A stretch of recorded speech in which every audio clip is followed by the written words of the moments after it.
Morning all. मैं Monika Mehta science mistress GSS Lohgarha अज तुहानू करवा रहे हैं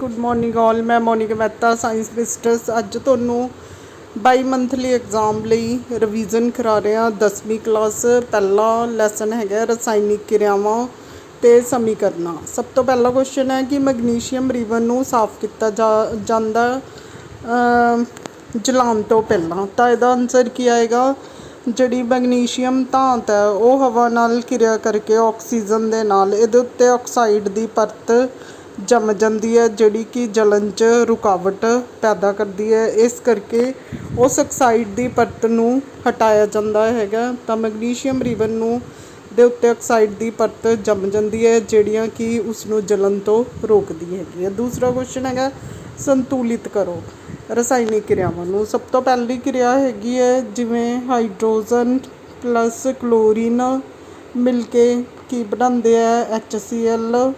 तानू बैलेंस करना है, दो इधर हो गए, ठीक है। दूसरी हैगी है barium chloride plus aluminium sulphate. Aluminium sulphate तो ये तो की बनूगा, असी दोबारा लिखते हैं थोड़े छोटे अखरां च। Barium chloride plus aluminium sulphate तो रसायनिक क्रिया करके बेरियम का सल्फेट बन जू, अलमीनीयम का क्लोराइड बन जू। बेरियम सल्फेट ते अलमीनीयम क्लोराइड फिर असी इनू बैलेंस कर सकते हैं। जिमें इधर 3 क्लोरीन है, 3 इधर लगा दोगे 6, 2 इत्थे आ गया। अलमीनीयम 2 ऑलरेडी 2 है, सल्फेट 3 होने चाहिए, ठीक है। हुण बैलेंस हो गई तो हर पासे हर एलीमेंट की है बराबर दे आने चाहिए। अगली रिएक्शन है सोडियम नू वाटर दे नाल किरिया सोडियम हाइड्रोक्साइड बन जाएगा। सोडियम धात की वाटर दे नाल किरिया तो वाटर जिहड़ा है प्रोटोन ते OH नैगेटिव च टुटदा है। ये तो की बन जाएगा सोडियम हाइड्रोक्साइड प्लस हाइड्रोजन। तुसीं इधर गिन के पूरे कर सकते हो, जिवें इत्थे 2 लावांगे तो इत्थे भी 2 लगाने पैणगे, ठीक है। इदां एलीमेंट्स पूरे कर सकते हो। अगला क्वेश्चन है कि संतुलित करो तो लिखो barium chloride plus sodium sulphate. Sodium sulphate ये पैर च 2 आएगा तो की बन जाएगा बेरियम सल्फेट ते सोडियम क्लोराइड, ठीक है। 2 क्लोरीन इधर है, 2 सोडियम हो गए, सल्फेट 1, बेरियम 1 बराबर हो गए। अगली क्रिया हैगी है सोडियम हाइड्रोक्साइड ते HCl की क्रिया। ये हैगी है उदासीकरण क्रिया। तो सोडियम क्लोराइड प्लस वाटर बन जाएगा। इस क्रिया नू उदासीकरण क्रिया भी कहने आ, न्यूट्रलाइजेशन रिएक्शन भी कह सकते हो। फिर सफेदी लिए एक घोल X यूज़ किया जाता। उहदा फार्मूला चूने का घोल पानी दे विच चूना पत्थर अनबुझे चूने तो, ठीक है। कैल्शियम हाइड्रोक्साइड बन जूगा। ये है अनबुझिया चूना, अनबुझिया चूना उस तो की बन जाता है लाइम वाटर, ठीक है। लाइम का घोल है कैल्शियम हाइड्रोक्साइड। फिर यह एटमोसफेयर स्फीयर विचली कार्बन डाइऑक्साइड नाल किरिया करेगा तो कैल्शियम कार्बोनेट बन जाता है चूना पत्थर। इदां, ठीक है, रिएक्शन होंदी है। तो X की है कैल्शियम हाइड्रोक्साइड अनबुझिया चूना। इस केड़ी गैस कट्ठी होएगी, ये पानी का टुटना, बिजली अपघटन, ठीक है। तो ये देखो फार्मूले च हाइड्रोजन गैस डबल हैगी है तो हाफ मॉलीक्यूल ऑक्सीजन का, जां इत्थे असी अगर 2 लगाते हैं, ठीक है, डबल अमाउंट प्रोड्यूस करते हैं। दोबारा लिख लें तो क्या हो रहा, वाटर हाइड्रोजन प्लस ऑक्सीजन तो इत्थे डबल अमाउंट प्रोड्यूस होएगी, ठीक है। आ कैथोड ते ਤੇ ਆਕਸੀਜਨ ਗੈਸ ਐਨੋਡ ਤੇ ਪ੍ਰੋਡਿਊਸ ਹੋਏਗੀ। ਹਾਈਡਰੋਜਨ ਗੈਸ ਡਬਲ ਪ੍ਰੋਡਿਊਸ ਹੁੰਦੀ ਆ, ਪੌਪ ਦੀ ਸਾਊਂਡ ਨਾਲ ਬਰਨ ਕਰੇਗੀ। ਇਹਨੂੰ ਬਿਜਲੀ ਅਪਘਟਨ ਕਹਿੰਦੇ ਹੈਗੇ ਆ। ਅਗਲਾ ਹੈਗਾ ਕਾਪਰ ਸਲਫੇਟ। ਆਇਰਨ ਨੂੰ ਕਾਪਰ ਸਲਫੇਟ ਦੇ ਘੋਲ 'ਚ ਡਿਪ ਕੀਤਾ ਜਾਂਦਾ ਤਾਂ ਇਹ ਕੀ ਹੋ ਜਾਏਗੀ, ਵਿਸਥਾਪਨ ਕਿਰਿਆ। ਇਹਦਾ ਨੀਲਾ ਰੰਗ ਕੀ ਹੋ ਜਾਏਗਾ, ਵਿਸਥਾਪਿਤ ਹੋ ਜਾਏਗਾ। ਤਾਂ ਆਇਰਨ ਸਲਫੇਟ ਦਾ ਘੋਲ ਬਣ ਜੂ ਪਲੱਸ ਕਾਪਰ ਨੀਚੇ ਬੈਠ ਜੂ, ਹਰੇ ਰੰਗ ਦਾ ਘੋਲ ਬਣ ਜਾਏਗਾ। ਇਹ ਕਿਰਿਆ ਦਾ ਨਾਮ ਹੈਗਾ ਵਿਸਥਾਪਨ ਕਿਰਿਆ। ਫਿਰ ਦੋਹਰਾ ਵਿਸਥਾਪਨ ਕਿਰਿਆ ਕੀ ਹੁੰਦੀ ਹੈ, ਜਿਸ 'ਚ ਦੋਨੋਂ ਤੰਤਾਂ ਇੱਕ ਦੂਜੇ ਨੂੰ ਡਿਸਪਲੇਸ ਕਰਦੀਆਂ ਹੈਗੀਆਂ, ਇੱਕ ਦੂਜੇ ਤੋਂ ਵਿਸਥਾਪਿਤ ਕਰਦੀਆਂ। ਜਿਵੇਂ silver nitrate plus sodium chloride, ਠੀਕ ਹੈ। ਇਹਦੀ ਜਗ੍ਹਾ 'ਤੇ ਇਹ ਰਿਪਲੇਸ ਕਰਕੇ ਲਿਖ ਦਿਓ ਤਾਂ ਸੋਡੀਅਮ ਦਾ ਨਾਈਟ੍ਰੇਟ ਬਣ ਜਾਏਗਾ ਔਰ ਸਿਲਵਰ ਕਲੋਰਾਈਡ ਦੇ ਵਾਈਟ ਪ੍ਰੈਸੀਪਿਟੇਟ ਆ ਜਾਂਦੇ ਹੈਗੇ ਆ। ਫਿਰ ਹੈਗਾ ਜਿਵੇਂ ਕਿਸੇ ਵੀ ਪਹਿਲੀ ਹੈਗੀ ਆ ਆਕਸੀਕਰਨ ਕਿਰਿਆ, ਠੀਕ ਹੈ। ਆਕਸੀਜਨ ਦਾ ਐਡ ਹੋਣਾ ਤਾਂ ਸੋਡੀਅਮ ਆਕਸਾਈਡ ਬਣ ਜੂਗਾ। ਇਹਨੂੰ ਬੈਲੈਂਸ ਕੀਤਾ ਹੋਇਆ, 4 ਸੋਡੀਅਮ ਇੱਧਰ ਇੱਧਰ ਦੋਨੋਂ ਸਾਈਡ 'ਤੇ। ਅਤੇ ਅਗਲੀ ਕਿਰਿਆ ਹੈਗੀ ਹੈ ਲਘੂਕਰਨ ਅਤੇ ਆਕਸੀਕਰਨ। ਕੀ ਹੋਏਗਾ, ਸੌਰੀ ਇੱਥੇ ਐਰੋ ਸੀਗਾ। ਤਾਂ ਹਾਈਡਰੋਜਨ ਦਾ ਕੀ ਹੋਇਆ, ਆਕਸੀਕਰਨ, ਅਤੇ ਇਹਦਾ ਕੀ ਹੋਇਆ, ਲਘੂਕਰਨ। ਕਾਪਰ ਆਕਸਾਈਡ ਦਾ ਲਘੂਕਰਨ ਹੋ ਕੇ ਕਾਪਰ ਬਣ ਜੂਗਾ ਔਰ ਹਾਈਡਰੋਜਨ ਤੋਂ ਕੀ ਬਣ ਜਾਏਗਾ, ਵਾਟਰ, ਠੀਕ ਹੈ। ਇਹ ਸੀ। ਹੁਣ ਅਭਿਆਸ ਦੇ ਕੁਐਸਚਨ, ਇਹਨਾਂ 'ਚੋਂ ਟਿਕ ਕਰੋ। ਇਹ ਹੈਗਾ lead oxide plus carbon. Lead oxide ਦਾ ਕਿਸ 'ਚ ਲਘੂਕਰਨ ਹੋ ਰਿਹਾ, ਇਹਦਾ ਲਘੂਕਰਨ ਹੋ ਰਿਹਾ ਔਰ ਕਾਰਬਨ ਨੂੰ ਆਕਸੀਜਨ ਮਿਲੇਗੀ ਤਾਂ ਇਹਦਾ ਕੀ ਹੋ ਜਾਏਗਾ, ਆਕਸੀਕਰਨ, ਠੀਕ ਹੈ। ਕਾਰਬਨ ਦਾ ਕੀ ਹੋਏਗਾ, ਆਕਸੀਕਰਨ। ਲੈਡ ਆਕਸਾਈਡ ਦਾ ਲਘੂਕਰਨ ਹੋ ਰਿਹਾ, ਡੀ ਆਨਸਰ ਸਹੀ ਹੈ, ਠੀਕ ਹੈ। ਕਾਰਬਨ ਦਾ ਆਕਸੀਕਰਨ ਹੋ ਰਿਹਾ, ਕਾਰਬਨ ਡਾਈਆਕਸਾਈਡ। ਔਰ ਲੈਡ ਆਕਸਾਈਡ ਦਾ ਕਿਸ 'ਚ, ਲੈਡ 'ਚ ਤਬਦੀਲ ਹੋ ਰਿਹਾ ਤਾਂ ਸੀ ਅਤੇ ਡੀ ਆਨਸਰ ਆਉਣੇ ਚਾਹੀਦੇ ਆ। ਇੱਥੇ ਆਈ ਵਿਲ ਡਿਸਕਸ ਕਿ ਰੋਂਗ ਆਨਸਰ ਲਿਖਿਆ ਹੋਇਆ। ਉਸ ਤੋਂ ਬਾਅਦ ਹੈਗੀ ਹੈ ਵਿਸਥਾਪਨ ਕਿਰਿਆ, ਜਿਹੜੀ ਆਇਰਨ ਆਕਸਾਈਡ ਹੈ ਅਲਮੀਨੀਅਮ ਦੇ ਨਾਲ ਰਿਐਕਟ ਕਰਕੇ ਇਹ ਡਿਸਪਲੇਸ ਕਰ ਦੇਗਾ, ਵਿਸਥਾਪਿਤ ਕਰ ਦੇਗਾ ਅਲਮੀਨੀਅਮ ਦਾ ਆਕਸਾਈਡ। ਅਤੇ ਆਇਰਨ ਕੀ ਹੈ, ਸੈਪਰੇਟ ਹੋ ਜਾਏਗਾ। ਇੱਥੇ ਤੁਸੀਂ 2 ਲਗਾ ਸਕਦੇ ਹੈਗੇ ਹੋ। ਕੀ ਹੁੰਦਾ ਹੈ ਜਦੋਂ ਸਲਫਿਊਰਿਕ ਐਸਿਡ ਦੇ ਵਿੱਚ ਲੋਹ ਚੂਰਨ ਪਾਇਆ ਜਾਂਦਾ ਹੈਗਾ, ਜਦੋਂ ਆਇਰਨ ਦੇ ਵਿੱਚ ਸਲਫਿਊਰਿਕ ਐਸਿਡ ਪਾਇਆ ਜਾਂਦਾ ਤਾਂ iron sulphate plus hydrogen gas liberate ਹੋਏਗੀ, ਠੀਕ ਹੈ।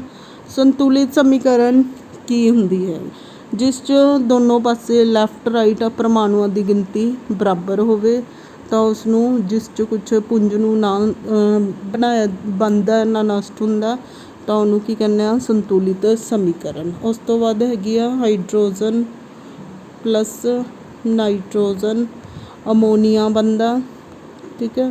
2 ਇੱਧਰ ਆ ਜਾਣਗੇ, 6 3 ਇੱਦਾਂ ਬੈਲੈਂਸ ਕਰ ਸਕਦੇ ਹੋ। ਬਰੈਕਟ 'ਚ ਗੈਸ ਹੈ, ਇਹ ਵੀ ਗੈਸ ਲਈ ਹੈ, ਇੱਦਾਂ ਕੀ ਹੈ ਤੁਸੀਂ ਲਿਖ ਸਕਦੇ ਹੈਗੇ ਹੋ। ਫਿਰ ਹਾਈਡਰੋਜਨ ਸਲਫਾਈਡ ਨੂੰ ਆਕਸੀਜਨ ਨਾਲ ਕਿਰਿਆ ਕਰਨ 'ਤੇ water plus sulphur dioxide gas ਬਣਦੀ ਹੈਗੀ ਹੈ। ਇਸ ਨੂੰ ਤੁਸੀਂ ਬੈਲੈਂਸ ਕਰ ਸਕਦੇ ਹੋ। ਫਿਰ ਵਿਸਥਾਪਨ ਕਿਰਿਆ, ਦੋਹਰਾ ਵਿਸਥਾਪਨ ਕਿਰਿਆ, ਬੇਰੀਅਮ ਕਲੋਰਾਈਡ ਪਲੱਸ ਅਲਮੀਨੀਅਮ ਸਲਫੇਟ ਤਾਂ ਇਹ ਕੀ ਬਣ ਜਾਏਗਾ, ਬੇਰੀਅਮ ਸਲਫੇਟ ਪਲੱਸ ਅਲਮੀਨੀਅਮ ਕਲੋਰਾਈਡ, ਠੀਕ ਹੈ। 2 ਇੱਧਰ ਆ ਗਏ, ਫਿਰ 6 3 ਇੱਥੇ ਆ ਗਏ, ਸਲਫੇਟ 3, ਇੱਦਾਂ ਕਰਕੇ ਬੈਲੈਂਸ ਕਰ ਲਓਗੇ। ਪੋਟਾਸ਼ੀਅਮ ਜਿਹੜੀ ਹੈਗੀ ਹੈ ਧਾਤ ਪਾਣੀ ਨਾਲ ਕਿਰਿਆ ਕਰਕੇ ਵਾਟਰ ਨਾਲ ਕਿਰਿਆ ਕਰਦੀ ਹੈ। ਪੋਟਾਸ਼ੀਅਮ ਦਾ ਹਾਈਡਰੋਕਸਾਈਡ ਪਲੱਸ ਹਾਈਡਰੋਜਨ ਗੈਸ ਬਣੇਗੀ। ਇਹ ਕੀ ਕਰੇਗੀ, ਇਮੀਡੀਏਟਲੀ ਕੈਚਸ ਫਾਇਰ, ਇਸ ਕਰਕੇ ਇਹਨਾਂ ਨੂੰ ਹਵਾ ਦੇ ਸੰਪਰਕ 'ਚ ਨਹੀਂ ਰੱਖਦੇ।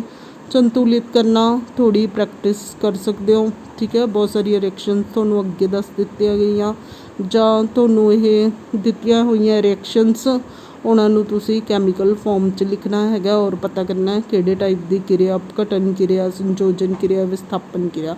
ਤਾਪ ਨਿਕਾਸੀ ਕਿਰਿਆ ਕੀ ਹੁੰਦੀ ਹੈ? ਜਿਸ ਦੇ ਵਿੱਚੋਂ ਊਰਜਾ ਪੈਦਾ ਹੁੰਦੀ ਹੈ। ਜਿਵੇਂ ਸਾਹ ਕਿਰਿਆ ਹੋ ਗਈ, ਠੀਕ ਹੈ, ਕੋਲੇ ਦਾ ਜਲਣਾ ਸਾਹ ਕਿਰਿਆ, ਇਹ ਤਾਪ ਨਿਕਾਸੀ ਕਿਰਿਆ ਹੈਗੀ ਹੈ। ਮਾਈਟੋਕੌਂਡਰੀਆ ਦੇ ਵਿੱਚ ਜਦੋਂ ਆਕਸੀਜਨ ਨਾਲ ਗਲੂਕੋਜ਼ ਬਰਨ ਕਰਦੀ ਹੈ, ਕਾਰਬਨ ਡਾਈਆਕਸਾਈਡ, ਵਾਟਰ ਐਂਡ ਊਰਜਾ ਪੈਦਾ ਹੁੰਦੀ ਹੈ, ਤਾਂ ਇਸ ਨੂੰ ਕੀ ਕਹਿੰਦੇ ਆ? ਤਾਪ ਨਿਕਾਸੀ ਕਿਰਿਆ ਕਹਾਂਗੇ। ਤਾਪ ਸੌਖੀ ਕਿਰਿਆ ਜਿਸ 'ਚ ਤਾਪ ਅਬਜ਼ੋਰਬ ਹੋਵੇ, ਜਿਵੇਂ ਕੋਕ ਦੀ ਭਾਫ ਨਾਲ ਕਿਰਿਆ, ਪਾਣੀ ਯੂਰੀਏ ਦੀ ਕਿਰਿਆ। ਸਾਹ ਕਿਰਿਆ ਅਸੀਂ ਹੁਣੇ ਲਿਖੀ ਹੈ, ਗਲੂਕੋਜ਼ ਦੀ ਆਕਸੀਜਨ ਦੇ ਨਾਲ ਬਲਣਾ, ਕਾਰਬਨ ਡਾਈਆਕਸਾਈਡ ਪਾਣੀ ਤੇ ਊਰਜਾ ਪੈਦਾ ਕਰਨਾ। ਅਪਘਟਨ ਕਿਰਿਆ ਨੂੰ ਸੰਯੋਜਨ ਕਿਰਿਆ ਦੇ ਉਲਟ ਕਿਉਂ ਕਿਹਾ ਜਾਂਦਾ? ਸੰਯੋਜਨ ਕਿਰਿਆ 'ਚ ਐਟਮਸ ਜਾਂ ਤੱਤ ਮਿਲ ਕੇ ਕੀ ਹੈ? ਜੁੜਦੇ ਆ, ਠੀਕ ਹੈ। ਅਪਘਟਨ ਕਿਰਿਆ 'ਚ ਟੁੱਟਣਾ, ਜਿਵੇਂ ਜ਼ਿੰਕ ਕਾਰਬੋਨੇਟ ਟੁੱਟ ਕੇ ਜ਼ਿੰਕ ਆਕਸਾਈਡ ਔਰ ਕਾਰਬਨ ਡਾਈਆਕਸਾਈਡ ਗੈਸ ਨਿਕਲਦੀ ਹੈਗੀ ਹੈ। ਅਪਘਟਨ ਕਿਰਿਆ ਦੀ ਇੱਕ ਸਮੀਕਰਨ ਲਿਖੋ ਜਿੱਥੇ ਤਾਪ ਪ੍ਰਕਾਸ਼ ਬਿਜਲੀ ਦੇ ਰੂਪ 'ਚ ਨਿਕਲਦਾ ਹੈਗਾ। ਤਾਂ ਇਹ ਕੁਐਸਚਨ ਮੋਸਟ ਪ੍ਰੋਬੇਬਲੀ ਆਉਂਦਾ ਹੈਗਾ। ਦੇਖੋ ਪਹਿਲਾ ਹੈਗਾ ਕੈਲਸ਼ੀਅਮ ਕਾਰਬੋਨੇਟ ਨੂੰ ਅਸੀਂ ਹੀਟ ਕਰਦੇ ਹਾਂ ਤਾਪ ਦੇ ਨਾਲ, ਤਾਂ ਕੈਲਸ਼ੀਅਮ ਆਕਸਾਈਡ ਅਤੇ ਵਾਟਰ ਤਾਂ ਇਹ ਹੀਟ ਦੇ ਨਾਲ, ਠੀਕ ਹੈ। ਪ੍ਰਕਾਸ਼ ਫੋਟੋ ਪ੍ਰਕਾਸ਼ੀ ਊਰਜਾ ਦੇ ਨਾਲ ਅਪਘਟਿਤ ਹੋ ਗਿਆ ਸਿਲਵਰ ਕਲੋਰਾਈਡ ਅਤੇ ਕਲੋਰੀਨ ਗੈਸ ਨਿਕਲੇਗੀ। ਪਾਣੀ ਦਾ ਬਿਜਲੀ ਅਪਘਟਨ ਤਾਂ ਇਹ ਇੱਕ ਕਿਰਿਆ ਹੋ ਗਈ ਜਿਹੜੀ ਤਾਪ ਨਾਲ, ਪ੍ਰਕਾਸ਼ ਨਾਲ ਅਤੇ ਬਿਜਲੀ ਨਾਲ ਹੁੰਦੀ ਹੈ। ਵਿਸਥਾਪਨ ਕਿਰਿਆ ਜਦੋਂ ਆਇਰਨ ਦੀ ਨੇਲ ਨੂੰ ਕਾਪਰ ਸਲਫੇਟ ਦੇ ਘੋਲ 'ਚ ਪਾਇਆ ਜਾਂਦਾ ਤਾਂ ਕਾਪਰ ਸਲਫੇਟ ਦਾ ਨੀਲਾ ਰੰਗ ਕੀ ਹੋ ਜਾਂਦਾ? ਹਰਾ ਹੋ ਜਾਂਦਾ, ਕਿਉਂਕਿ ਘੋਲ ਹੁਣ ਕਾਹਦਾ ਬਣ ਚੁੱਕਿਆ? ਆਇਰਨ ਸਲਫੇਟ ਦਾ। ਤਾਂ ਵੱਧ ਕਿਰਿਆਸ਼ੀਲ ਧਾਤ ਘੱਟ ਕਿਰਿਆਸ਼ੀਲ ਪਦਾਰਥ ਨੂੰ ਵਿਸਥਾਪਿਤ ਕਰਦੀ ਹੈ, ਤਾਂ ਸਾਰਾ ਕਾਪਰ ਕੀ ਹੈ? ਨੀਚੇ ਬੈਠ ਜਾਂਦਾ ਹੈ। ਦੋਹਰਾ ਵਿਸਥਾਪਨ ਕਿਰਿਆ ਦੇ ਵਿੱਚ ਦੋਨੋਂ ਧਾਤਾਂ ਇੱਕ ਦੂਜੇ ਨੂੰ, ਜਿਵੇਂ ਸਿਲਵਰ ਦੀ ਜਗ੍ਹਾ 'ਤੇ ਸੋਡੀਅਮ ਲੱਗ ਜਾਏਗਾ, ਸੋਡੀਅਮ ਦੀ ਜਗ੍ਹਾ 'ਤੇ ਇਹਨੂੰ ਦੋਨਾਂ ਦੀ ਜਗ੍ਹਾ 'ਤੇ, ਠੀਕ ਹੈ, ਇਹਨੂੰ ਵਿਸਥਾਪਨ ਕਿਰਿਆ ਕਹਿੰਦੇ ਆ। ਸਿਲਵਰ ਨਾਈਟ੍ਰੇਟ ਦੇ ਘੋਲ 'ਚੋਂ ਸਿਲਵਰ ਪ੍ਰਾਪਤ ਕਰਨ ਲਈ ਅਸੀਂ ਕੀ ਹੈ? ਵਿਸਥਾਪਨ ਕਿਰਿਆ ਕਰ ਸਕਦੇ ਹਾਂ। ਵੱਧ ਕਿਰਿਆਸ਼ੀਲ ਧਾਤ ਕਾਪਰ ਪਾਉਂਦੇ ਹਾਂ ਤਾਂ ਕਾਪਰ ਦਾ ਨਾਈਟ੍ਰੇਟ ਬਣ ਜਾਏਗਾ ਔਰ ਸਿਲਵਰ ਸਾਰਾ ਨੀਚੇ ਬੈਠ ਜਾਂਦਾ ਹੈਗਾ, ਤਾਂ ਇਹ ਵੀ ਵਿਸਥਾਪਨ ਕਿਰਿਆ ਦੀ ਐਗਜ਼ਾਮਪਲ ਹੈਗੀ ਆ। ਤੁਸੀਂ ਇਸ ਦੀ ਹੈਲਪ ਨਾਲ ਸਿਲਵਰ ਨਾਈਟ੍ਰੇਟ ਦੇ ਘੋਲ 'ਚੋਂ ਸਿਲਵਰ ਨੂੰ ਕੱਢ ਸਕਦੇ ਹੋ। ਅਵਖੇਪਨ ਕਿਰਿਆ ਜਿਸ 'ਚ ਪ੍ਰੈਸੀਪਿਟੇਟਸ ਬਣਨ, ਜਿਵੇਂ ਇਹਦੇ ਵਿੱਚ ਬੇਰੀਅਮ ਸਲਫੇਟ ਦੇ ਬੇਰੀਅਮ ਦੋਹਰਾ ਵਿਸਥਾਪਨ ਕਿਰਿਆ ਹੈਗੀ ਆ। ਅਵਖੇਪਨ ਕਿਰਿਆ ਨੂੰ ਪ੍ਰੈਸੀਪਿਟੇਸ਼ਨ ਜਾਂ ਅਵਖੇਪਨ ਕਿਰਿਆ ਵੀ ਕਹਿੰਦੇ ਆ। ਬੇਰੀਅਮ ਸਲਫੇਟ ਦੇ ਪ੍ਰੈਸੀਪਿਟੇਟ ਬਣ ਜਾਣਗੇ, ਵਾਈਟ ਕਲਰ ਦੇ ਅਵਖੇਪ ਬਣ ਜਾਂਦੇ ਹੈਗੇ ਆ, ਔਰ ਐਲੂਮੀਨੀਅਮ ਕਲੋਰਾਈਡ। ਫਿਰ ਹੈਗੀ ਆ ਆਕਸੀਕਰਨ ਕਿਰਿਆ, ਜਿਵੇਂ ਸਾਹ ਕਿਰਿਆ, ਗਲੂਕੋਜ਼ ਦੇ ਜਲਣਾ, ਕਾਰਬਨ ਡਾਈਆਕਸਾਈਡ ਊਰਜਾ, ਇਹ ਤਾਪ ਨਿਕਾਸੀ ਵੀ ਹੈ ਔਰ ਆਕਸੀਕਰਨ ਵੀ ਹੈ। ਲਘੂਕਰਨ ਹਾਈਡਰੋਜਨ ਦਾ ਐਡ ਹੋਣਾ, ਠੀਕ ਹੈ। ਉਸ ਤੋਂ ਬਾਅਦ ਕੋਈ ਐਕਸ ਐਲੀਮੈਂਟ ਹੈਗਾ ਜਿਹੜਾ ਆਕਸੀਜਨ ਨਾਲ ਕਿਰਿਆ ਕਰਕੇ ਕਾਲਾ, ਜਿਵੇਂ ਕਾਪਰ ਦੇ ਵੈਸਲਸ ਹੈਗੇ ਆ ਬਰਤਨ, ਉਹ ਏਅਰ ਨਾਲ ਕਿਰਿਆ ਕਰਕੇ ਆਕਸਾਈਡ ਦੀ ਲੇਅਰ, ਤਾਂ ਕਾਪਰ ਦੇ ਬਰਤਨ ਕੀ ਹੈ? ਕਾਲੇ ਹੋ ਜਾਂਦੇ ਆ, ਕਾਪਰ ਆਕਸਾਈਡ ਦੀ ਲੇਅਰ ਬਣ ਜਾਂਦੀ ਹੈ। ਲੋਹੇ ਦੀਆਂ ਵਸਤੂਆਂ ਨੂੰ ਕਿਉਂ ਪੇਂਟ ਕੀਤਾ ਜਾਂਦਾ? ਜੰਗਾਲ ਤੋਂ ਬਚਾਉਣ ਲਈ ਅਸੀਂ ਇਹਦੀ ਗੈਲਵੇਨਾਈਜੇਸ਼ਨ ਕਰ ਸਕਦੇ ਹਾਂ, ਜ਼ਿੰਕ ਦੀ ਪਰਤ ਚੜਾ ਸਕਦੇ ਹਾਂ, ਜਾਂ ਕਿਸੇ ਲੂਬਰੀਕੇਟਿੰਗ ਆਇਲ ਵਗੈਰਾ ਦੀ ਗਰੀਸ ਨਾਲ ਪੇਂਟ ਕਰ ਸਕਦੇ ਹੈਗੇ ਆ। ਤੇਲ ਅਤੇ ਫੈਟ ਰੱਖਣ ਵਾਲੀਆਂ ਭੋਜਨ ਪਦਾਰਥਾਂ ਨੂੰ ਨਾਈਟ੍ਰੋਜਨ ਜਿਹੜੀ ਹੈ ਅਕਿਰਿਆਸ਼ੀਲ ਧਾਤ ਹੁੰਦੀ ਹੈ, ਤਾਂ ਇਹ ਫੈਟਸ ਦੇ ਵਿੱਚ ਫੈਟੀ ਐਸਿਡ 'ਚ ਨਹੀਂ ਬਦਲਦੀ। ਚਰਬੀ, ਤੇਲ ਅਤੇ ਫੈਟ ਆਕਸੀਜਨ ਨਾਲ ਕਿਰਿਆ ਕਰਕੇ ਫੈਟੀ ਐਸਿਡ ਬਣਦੇ ਆ, ਜਿਸ ਦੇ ਕਰਕੇ ਇਸ 'ਚੋਂ ਖਾਣ ਵਾਲੀਆਂ ਚੀਜ਼ਾਂ 'ਚੋਂ ਸਮੈਲ ਆਉਂਦੀ ਹੈ। ਜਿਵੇਂ ਕੁਰਕਰੇ ਦੇ ਪੈਕਟ 'ਚ ਤੁਸੀਂ ਨਾਈਟ੍ਰੋਜਨ ਗੈਸ ਭਰੀ ਹੁੰਦੀ ਆ, ਤਾਂ ਮਤਲਬ ਭੋਜਨ ਦੇ ਵਿਚਲੇ ਤੇਲ ਅਤੇ ਫੈਟ ਦੀ ਆਕਸੀਕਰਨ ਤੋਂ ਬਚਾਉਣ ਲਈ ਅਸੀਂ ਨਾਈਟ੍ਰੋਜਨ ਗੈਸ ਨੂੰ ਭਰਦੇ ਹਾਂ। ਖੋਰਨ ਧਾਤਾਂ ਦਾ, ਜਿਵੇਂ ਲੋਹੇ ਦਾ ਜੰਗਾਲ ਲੱਗਣਾ, ਠੀਕ ਹੈ, ਆਕਸੀਜਨ ਅਤੇ ਪਾਣੀ ਨਾਲ ਕਿਰਿਆ ਕਰਕੇ ਇਹਦਾ ਕੀ ਬਣ ਜਾਂਦਾ? ਆਇਰਨ ਆਕਸਾਈਡ ਜੰਗਾਲ ਲੱਗ ਜਾਂਦੀ ਹੈ, ਬਰਾਊਨ ਕਲਰ ਦੀ। ਇੱਦਾਂ ਧਾਤਾਂ ਦੀ ਮਜ਼ਬੂਤੀ ਕੀ ਹੈ? ਘੱਟ ਜਾਂਦੀ ਹੈ। ਦੁਰਗੰਧਤਾ, ਚਰਬੀ ਜਿਹੜੀ ਹੈਗੀ ਆ ਆਕਸੀਜਨ ਨਾਲ ਕਿਰਿਆ ਕਰਕੇ ਫੈਟੀ ਐਸਿਡ ਬਣਨਗੇ ਔਰ ਜਿਨ੍ਹਾਂ ਦੇ ਕਰਕੇ ਸਮੈਲ ਆਏਗੀ, ਦੁਰਗੰਧ ਆਏਗੀ। ਇਸ ਨੂੰ ਬਚਾਉਣ ਲਈ ਅਸੀਂ ਨਾਈਟ੍ਰੋਜਨ ਗੈਸ ਭਰਦੇ ਹਾਂ। ਨਾਈਟ੍ਰੋਜਨ ਗੈਸ ਅਕਿਰਿਆਸ਼ੀਲ ਗੈਸ ਹੁੰਦੀ ਹੈ, ਠੀਕ ਹੈ। ਨਾਈਟ੍ਰੋਜਨ ਗੈਸ ਕੀ ਹੈ? ਅਕਿਰਿਆਸ਼ੀਲ ਹੁੰਦੀ ਹੈ, ਜਿਸ ਕਰਕੇ ਤੇਲ ਵਗੈਰਾ ਦੀ ਆਕਸੀਕ੍ਰਿਤ ਨਹੀਂ ਹੁੰਦਾ। ਤਾਂ ਅੱਜ ਅਸੀਂ ਕੀ ਕੀਤਾ ਹੈਗਾ, ਪਹਿਲੇ ਪਾਠ ਦੇ ਕੁਐਸਚਨ ਆਨਸਰ ਰਿਪੀਟ ਕੀਤੇ ਆ। ਤਾਂ ਕੁਐਸਚਨ ਆਨਸਰ ਤੁਸੀਂ ਸੰਤੁਲਿਤ ਕਰਨਾ, ਬੈਲੈਂਸ ਕਰਨਾ, ਵਿਸਥਾਪਨ ਕਿਰਿਆ, ਅਪਘਟਨ ਕਿਰਿਆ, ਤਪ ਨਿਕਾਸੀ ਕਿਰਿਆ। ਠੀਕ ਹੈ, ਇੱਦਾਂ ਖੁਦ ਦੇ ਨੋਟਸ ਬਣਾਓ। ਮੈਗਨੀਸ਼ੀਅਮ ਰਿਬਨ ਸਾਰਾ ਆਉਣਾ ਚਾਹੀਦਾ ਹੈ ਵੀ ਕਿਹੜੀ ਐਸ਼ ਨਿਕਲੇਗੀ, ਕੀ ਰੈਜ਼ੀਡਿਊ ਬਣੇਗਾ,